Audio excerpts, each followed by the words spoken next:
Movie की starting में हम एक लड़के को भागते हुए देखते हैं जिसका नाम था मोगली। हम यहाँ देखते हैं कि एक ब्लैक पैंथर है जिसका नाम बगीरा है। इसी ने मोगली को पाल पोस के बड़ा किया था और जंगल में रहने वाले वुल्फ फैमिली को सौंप दिया था। जिसके बाद मोगली को रक्षा नाम के वुल्फ ने अपने बच्चों की तरह पाला और इस वुल्फ ग्रुप के लीडर का नाम था अकेला। इन सभी लोगों का एक ही एल्गोरिथम था कि साथ रहना है और हमेशा एक दूसरे की रक्षा करनी है। कहानी में आगे दिखाया जाता है कि समर सीजन होने के कारण यहाँ पे पानी की बहुत ज्यादा किल्लत हो गई थी। इसी कारण एक जल संधि तय की गई। जल संधि का मतलब था कि सभी लोग नदी में पानी पीने आएंगे और कोई भी यहाँ शिकार नहीं करेगा। कोई भी जानवर कितना भी बड़ा क्यों ना हो, लेकिन वो किसी को भी नहीं खाएगा। मोगली को यहाँ पे इंसानों की तरकीबें यानी कि जुगाड़ करने के लिए मना किया गया था। उसे कहा गया था कि तुम एक अच्छे वुल्फ तभी बन सकते हो जब तुम इंसानों की तरह जुगाड़ नहीं करोगे।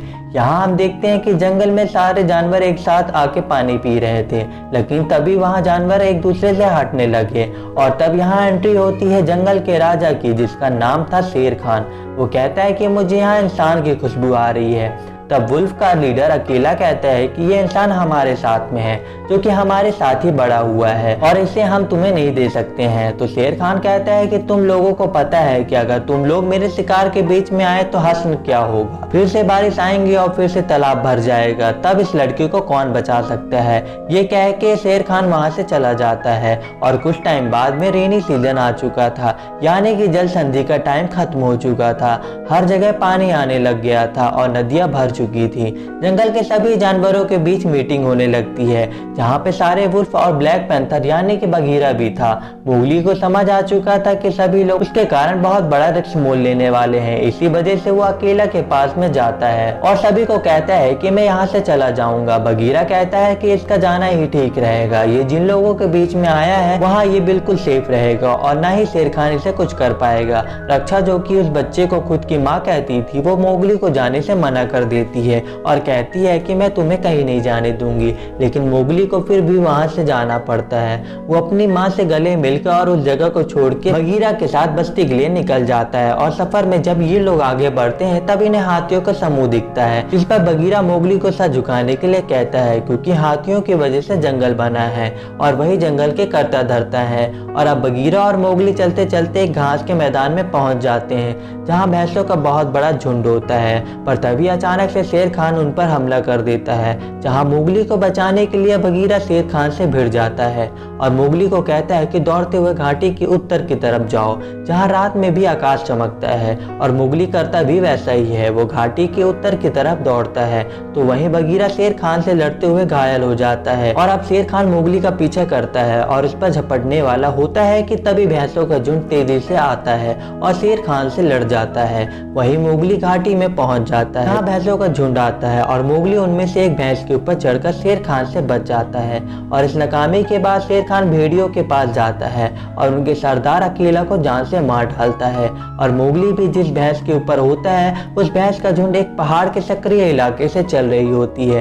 पर तभी बारिश की वजह से पहाड़ की जमीन खिसकने लगती है और भैंसों के साथ ही साथ मोगली भी पानी में गिर जाता है, जहाँ मोगली एक पेड़ का सहारा लेकर किसी तरह अपनी जान बचाता है और एक घने जंगल में जा पहुंचता है। और वो उस जंगल के अंदर जाता है जहाँ उसे भूख लगने लगती है, इसलिए वो कुछ फल तोड़ता है और उन्हें खाता है। लेकिन तभी वहाँ पर कुछ रफून आते हैं और वो उसके खाने को चुरा लेते हैं, इसलिए मोगली उनका पीछा करता है और एक पेड़ के ऊपर पहुँच जाता है, जहाँ उसे उसका खाना तो नहीं मिलता, लेकिन एक विशाल अजगर मिलती है जिसका नाम काल होता है। और ये विशाल अजगर मोगली को उसके पास के बारे में बताती है, जहाँ मोगली देखता है कि कैसे उसके पिता उसे बचाने के लिए शेर खान से लड़ते लड़ते मारे गए। और उसे ये भी दिखाई देता है कि शेर खान सिर्फ रक्त फूल यानी आग से डरता है। और अजगर ये सारी बातें बताते बताते मोगली को संबोधित कर ली होती है और वो विशाल अजगर मोगली को खाने की कोशिश करने वाली होती है कि तभी वहाँ पे पहुंच जाता है एक बड़ा सा बियर, जो कि मोगली को बचा लेता है। मोगली की जब फिर से आंखें खुलती है तो वो खुद को एक केव में पाता है, जिसके सामने एक बियर बैठा था जिसका नाम था बल्लू। बल्लू मोगली को कहता है कि मैंने तेरी जान फोकट में नहीं बचाई है, तुझे इसके लिए मेरी मदद करनी पड़ेगी।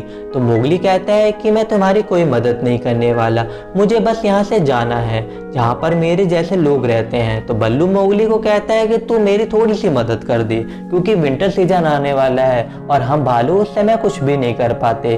और इसके बाद में बल्लू मोगली को जुगाड़ लगाने के लिए कहता है और मोगली जुगाड़ लगाने के लिए तो हमेशा ही रेडी रहता है। मोगली वहाँ पे तुरंत उस बड़े से माउंटेन के ऊपर जुगाड़ लगा के पहुंच जाता है, लेकिन जैसे ही वो शहद निकालता है तभी मोगली को बहुत सारी मक्खियां भी काट लेती हैं। बल्लू इतना सारा शहद देखने के बाद में तो मोगली को अकेले जाने ही नहीं देता। वो बोलता है कि मोगली तो यहीं रुक जा, हम दोनों मिलकर बहुत सारा शहद इकट्ठा करेंगे और पूरी सर्दियां बैठ के उसे खाते रहेंगे। मोगली फिर भी नहीं मानता और फिर से जंगल की तरफ जाने लगता है और कहता है कि मुझे बगीरा ने मना किया है यहाँ पे रुकने के लिए। बल्लू कहता है कि बगीरा तो अपना यार ही है, तुम मेरे साथ रुक सकते हो। रात होने पे मोगली की आंखों के सामने इंसानों की बस्ती थी और इसी के साथ में बल्लू भी था।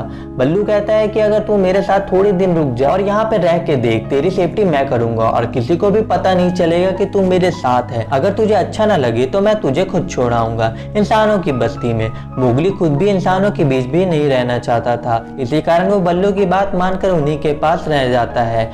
यहाँ हम देखते हैं कि शेर खान रक्षा के बच्चों के साथ में था, तो रक्षा कहती है बच्चों अंदर जाओ और उसके बाद में रक्षा शेर खान को कहती है कि अब तुम्हें क्या चाहिए, तुमने अकेला को भी मार दिया है और मोगली भी अब यहाँ नहीं है। तो शेर खान कहता है कि मैं उसे मरा हुआ देखना चाहता हूँ। सुबह होने पे मोगली को हम देखते हैं जो कि काफी अच्छे जुगाड़ लगाकर पेड़ों की सूखी टहनियों से रस्सी बना चुका था और पत्तों से खुद के लिए एक ड्रेस। वो बल्लू के लिए बहुत सारा शहद इकट्ठा करता है। इसके बाद में बल्लू और मोगली पानी के अंदर बहुत एंजॉय करते हैं और गाना गाते हैं। जंगल से आती हुई आहट इन्हें लगती है कोई बड़ा जानवर आया है, लेकिन ये बगीरा था। बगीरा मोगली को देखकर डांटता है कि तुम अभी तक क्यों नहीं गए। तो मोगली कहता है कि बल्लू ने मुझे यहीं रोक लिया है और वो बहुत अच्छा है, मैं यहाँ से कहीं नहीं जाने वाला हूँ। वो बगीरा को कहता है कि तुम मेरे साथ देखो तो सही मैंने क्या क्या किया है। वो अपने सारे इनोवेशन बगीरा को दिखाता है, तो बगीरा और ज्यादा भड़क जाता है और कहता है कि जब तुम्हें एक अच्छा भेड़िया बनना है तो तुम्हें मना किया गया था ये सारे जुगाड़ यूज करने के लिए। अब तुम यहाँ से चले जाओ, तुम यहाँ पे 1 मिनट के लिए भी नहीं रुक सकते हो। यहाँ रात होने पर सभी जानवर सो रहे थे, लेकिन तभी मोगली की नींद खुल जाती है क्योंकि उसे हाथियों की पुकार सुनाई देती है। जब मोगली उनके पास जाता है तो देखते हैं एक हाथी का छोटा बच्चा गहरे गड्ढे में गिरा होता है जिसे हाथी निकाल नहीं पा रहे थे। तभी मोगली भाग कर जाता है और अपना जुगाड़ लेकर आता है और मोगली के जुगाड़ की मदद से हाथी अपने बच्चे को बाहर निकाल लेते हैं और दूर से ही बगीरा और बल्लू ये सब कुछ देख रहे होते हैं और उन्हें मोगली पर काफी गर्व होता है क्योंकि आज से पहले किसी ने भी हाथियों के इतने पास कभी गया नहीं। तो वही बगीरा बल्लू को बताता है कि मोगली शेर खान का शिकार है और शेर खान ने भेड़ियों के सरदार अकेला को भी मार डाला है और मोगली की सलामती के लिए हमें उसे जंगल के बाहर निकालकर इंसानी बस्ती में भेजना पड़ेगा और इसमें सिर्फ तुम ही मेरी मदद कर सकते हो। इसलिए बल्लू मोगली के पास जाता है और उसे कहता है कि अब तुम्हें इंसानी बस्ती में चले जाना चाहिए क्योंकि तुमने मेरा काम कर दिया है और अब मेरे पास ढेर सारा खाने के लिए शहद भी है। पर मोगली कहता है कि हम तो दोस्त हैं ना, जिस पर बल्लू कहता है दोस्त तो थे ही नहीं, बस मुझे अपना काम निकलवाना था, इसलिए बस मैंने थोड़ी दोस्ती की एक्टिंग की। और ये सुनने के बाद मोगली गुस्से में पेड़ के ऊपर जाकर बैठ जाता है जहाँ एक छोटा बंदर आकर मोगली को परेशान करता है जिसे मोगली भगा देता है। लेकिन तभी कुछ बड़े बंदर आते हैं और मोगली को किडनैप कर लेते हैं, जहाँ मोगली बगीरा को आवाज लगाता है और ये बंदर बड़ी तेजी से पेड़ों से होते हुए मोगली को कहीं तो लेके जा रहे होते हैं और इनका पीछा बल्लू और बगीरा करते हैं। जहाँ ये सारे बंदर मोगली को एक मंदिर के पास लेकर आते हैं और अब इनके पीछे पीछे बगीरा और बल्लू भी पहुंच जाते हैं, लेकिन अब उन्हें एक ऊंची पहाड़ को पार करना है। तो वहीं ये सारे बंदर मोगली को उस मंदिर के अंदर ले जाते हैं जहाँ इन सभी बंदरों का राजा होता है जिसका नाम किंग लुई होता है। तो वहीं बगीरा और बल्लू भी पहाड़ चढ़ मंदिर में पहुंच जाते हैं और अंदर किंग लुई मोगली से कहता है क्या तुम्हारे पास रक्त फूल है, मतलब क्या तुम्हें आग जलाना आता है, और अगर है तो मुझे दे दो क्योंकि मेरे पास सब कुछ है सिवाय रक्त फूल के, और इसके बदले में मैं तुम्हें शेर खान से बचाऊंगा। और तभी यहाँ पे इन बंदरों का ध्यान भटकाने के लिए बल्लू पहुंच चुका था। वो यहाँ पर लुई से बातें करने लगता है कि मैंने आपसे रिलेटेड बहुत बातें सुनी है और अच्छा हुआ जो मैंने आज आपको देख भी लिया। इसी बीच में बगीरा मोगली को इशारा करता है वहां से निकलने के लिए। ये दोनों निकलने ही वाले थे कि तभी एक बंदर इन दोनों को जाता हुआ देख लेता है और वो इतनी जोर से चिल्लाता है कि सारे बंदर उनके पीछे भागने लगते हैं और लुई भी अब अपनी जगह छोड़कर मोगली को पकड़ने के लिए जाने लगता है। बगीरा और बल्लू कहते हैं कि तुम अपने जान बचाकर भागो, हम इन्हें संभाल लेंगे। यहाँ मोगली अपने जान बचाते हुए हर जगह भागता है, लेकिन लुई कोई सी भी जगह नहीं छोड़ता दौड़ता उसे पकड़ने के लिए। इसी बीच में लुई मोगली को ये भी बता देता है कि अकेला अब मर चुका है, शेर खान ने उसे तुम्हारे कारण मार दिया है। ये बात सुनकर मोगली कहता है कि तुम झूठे हो, ऐसा कुछ नहीं हुआ है, मैं अब उन्हीं लोगों के पास में रहने जा रहा हूँ। तो लुई कहता है कि तुम्हें तुम्हारे दोस्तों ने शायद बताया नहीं है, लेकिन यही सच है। इसके बाद में मोगली वहाँ पे खुद की जान बचाते हुए पेड़ के ऊपर जंप लगा देता है और वो बड़ा सा मंदिर लुई के ऊपर गिर जाता है, इससे लुई दब जाता है। सारे बंदर वहाँ से पत्थर हटाने लगते हैं। बगीरा और बल्लू को लगता है कि मोगली इसके नीचे दब गया है, लेकिन मोगली कहता है कि तुम लोग झूठे हो, तुम लोगों को बताना चाहिए था कि अकेला अब नहीं रहा है और अब मैं सच में जा रहा हूँ। मोगली यहाँ पर भागते हुए पहुंच जाता है इंसानों के बीच में, जहाँ पे वो रक्त फूल को देखता है, यानी कि आग को, और अब वो अपने हाथ में एक फायर फ्लेम ले लेता है, जिसे लेकर वो जंगल की तरफ भागता है। मोगली को नहीं पता था कि इसकी चिंगारी पूरे जंगल को बर्बाद कर सकती है, और यही होता है। रास्ते में कुछ चिंगारे जंगल की सूखी पत्तों पर गिर जाती है। सभी लोग जब उस जलती हुई आग को देखते हैं तो नदी किनारे इकट्ठे हो जाते हैं, लेकिन उन्हें पता चलता है कि ये तो उनका बेटा मोगली है। शेर खान मोगली को कहता है कि ये देखो तुमने क्या किया, जिस चीज से सब लोग डरते थे अब तुम भी वैसे ही बन गए हो, इंसानों के बीच जाके तुम हमको मारना चाहते हो। ये चीज सुनकर मोगली उस फायर फ्लेम को फेंक देता है और बोलता है कि मैं इंसानों जैसा नहीं हूँ, मैं खुद से लड़ सकता हूँ और मैं तुमसे डरता बिल्कुल भी नहीं हूँ। तो शेर खान कहता है कि तुम्हारे और मेरे बीच में अब कोई भी नहीं आ सकता है, और शेर खान इसी मौके के इंतजार में था जहाँ शेर खान मोगली पर हमला करता है उसे मारने के लिए, लेकिन तभी बल्लू आकर मोगली की जान बचाता है और वो शेर खान से लड़ता है। जहाँ इन दोनों में टक्कर की बराबरी होती है, लेकिन शेर खान बल्लू को हरा देता है। तब बगीरा मोगली को जंगल की ओर भागने के लिए कहता है और यहाँ सारे भेड़िए मिलकर शेर खान का मुकाबला करते हैं, लेकिन शेर खान सभी को हरा देता है। तब बगीरा शेर खान का सामना करता है और इन दोनों में फाइट होती है, लेकिन शेर खान बगीरा को घायल करके मोगली के पीछे भागता है। तो वहीं मोगली जंगल में पहुंच जाता है। यहाँ पर चारों तरफ आग लगी होती है, इसलिए वो एक सूखे पेड़ पर चढ़ जाता है और मोगली के पीछे पीछे शेर खान भी उस पेड़ पर चढ़ जाता है। पर मोगली ने अपना जुगाड़ पहले से उस पेड़ पर लगा दिया होता है, इसलिए वो शेर खान से बचने के लिए पेड़ के शाखा के एंड में आता है। पर शेर खान आगे नहीं बढ़ता, क्योंकि उसे मालूम है कि उसके वजन से पेड़ की शाखा टूट जाएगी और वो आग में जल के मर जाएगा।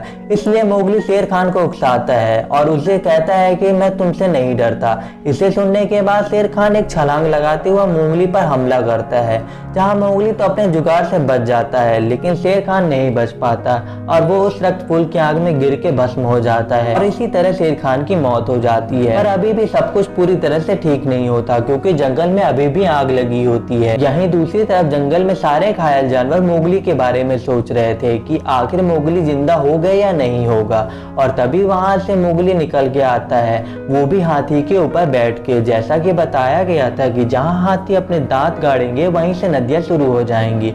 हुबहू हाथियों ने यही किया, उन्होंने वाटरफॉल का रास्ता बदल दिया, जिससे कि वो पानी बहने लगा जंगल की तरफ और जंगल की सारी आग बुझ गई। सभी लोग शेर खान से बच के बहुत खुश थे और मोगली के जिंदा होने पर उन्हें बहुत प्राउड था। हम देखते हैं कि मोगली अब फिर से अपने लोगों के बीच में था, जहां अब इन जानवरों के लीडर रक्षा बन चुकी थी, और फिर से मोगली अपना वही एल्गोरिथम दोहराता है कि सबके साथ रहना और सबकी रक्षा करनी है। बल्लू भी अब इन लोगों के साथ में ही रहने लगता है। और इसी के साथ गाइस ये मूवी यहीं पर खत्म होती है।